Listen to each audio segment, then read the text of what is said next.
باپ اور استاد۔ باپ کا حکم مانو تاکہ خوشحال رہ سکو۔ باپ کے سامنے اونچا نہ بولو ورنہ اللہ تم کو نیچا کر دے گا۔ باپ اور استاد کی مار برداشت کرو تاکہ دنیا کی مار سے بچ سکو۔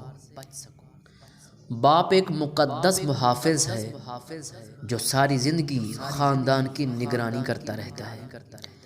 باپ ایک ذمہ دار ڈرائیور ہے جو گھر کی گاڑی کو اپنے خون پسینے سے چلاتا ہے۔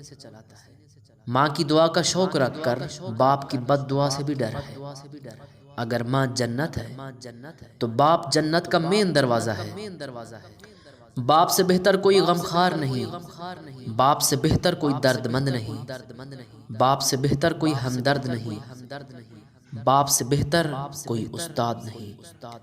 باپ ایک سورج کی مانند ہے، گرم ضرور ہوتا ہے، اگر نہ ہو تو اندھیرا ہوتا ہے۔ اللہ تعالیٰ سے دعا ہے کہ مجھے اور آپ کو باپ اور استاد کا احترام بجا لانے کی توفیق عطا فرمائے۔ آمین یا رب العالمین۔